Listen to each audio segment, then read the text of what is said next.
এই তীব্র গরমে যখন কোনো কিছুই আমাদের খেতে ইচ্ছা করে না, তখন এই টক ডাল দিয়ে আপনি অনায়াসে 1 প্লেট ভাত খেয়ে নিতে পারবেন। অনুরোধ থাকবে ভিডিওটা ভালো লাগলে অবশ্যই শেয়ার করে দিবেন, লাইক করবেন, কমেন্ট করবেন এবং পেজটা ফলো করে দিবেন। আর যারা আমাকে ইউটিউব থেকে দেখছেন তারা অবশ্যই পেজটা সাবস্ক্রাইব করে দিবেন এবং বেল বাটনটা অন করে দিবেন।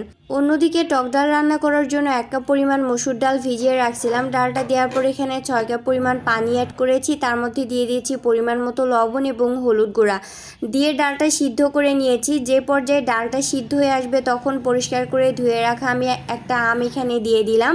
আমটা এমন পর্যায়ে দিতে হবে যখন ডালটা একদম সিদ্ধ হয়ে আসবে, না হলে কিন্তু ডালটা অতিরিক্ত টক হয়ে যাবে। তারপর এখানে দিয়ে দিয়েছি কাঁচা লঙ্কা 5 থেকে 6টা দিয়েছি ফালি করে, এবং তারপর দিয়ে দিলাম 1 চামচ পরিমাণ আদা বাটা। এখানে আমি কোনো প্রকার গুঁড়া মশলা অ্যাড করব না, গুঁড়া মশলা ছাড়াই আজকে টক ডালটা রান্না করব। আমটা যখন সিদ্ধ হয়ে আসবে তখন আমাদের এটা